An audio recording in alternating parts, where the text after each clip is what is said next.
now specifically to Waipi'o Valley and the related CDP objectives, and that is protecting, restoring, and enhancing the watershed, the ecosystem, the views. We talked about beauty, open spaces, and the shorelines, and assuring responsible public access for recreational, spiritual, cultural, and sustenance practices.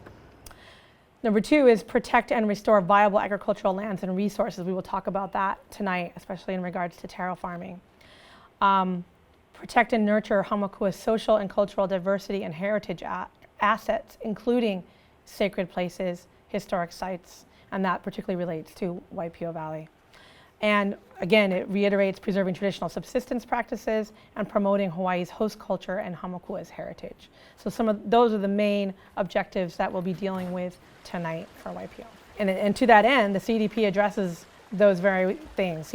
The natural resource protection will talk about watershed, the stream, maintenance issues, open space, viewshed, conservation, the public access issue, the fact that it's in what was called the special management area, the whole valley is part of the special management area, and the various hazards. We mentioned safety a lot, so that'll come up.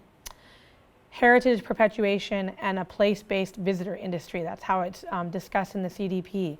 That includes cultural values education, what's kind of done at the top of the valley at the ranger station.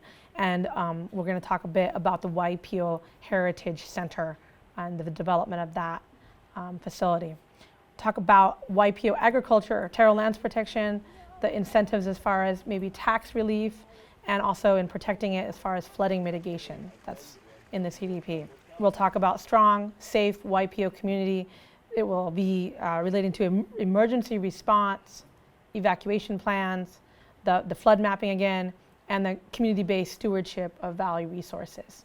So that's what we're gonna get into in depth. And that's basically what's covered in more depth on the boards as well, but also in this handout. And it directs you to the specific areas in the plan, the policies, and by number where you can find them. This draft was developed and was reviewed first by the steering committee in the fall of 2015. Since then, a lot of things have happened, especially changes for the valley.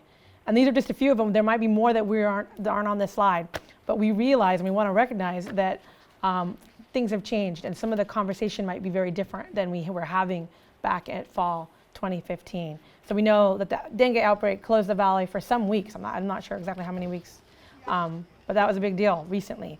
We know that the county DPW, Department of Public Works, announced and budgeted for improvements to the access road, and I saw the footage of that meeting where that was discussed, and that was a concern for a lot of residents, pros and cons on that issue. And we know that the big issue of Bishop Museum announcing their plans to sell off the lands that account for approximately 75% of the valley, and a lot of people are very concerned about their leases being up for expiring and how they might be renewed. And we understand that's a really big concern.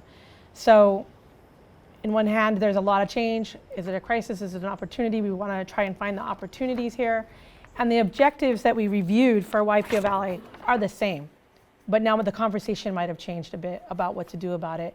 Most of the tools will be the same, but we might need to reprioritize them. And so we are here tonight.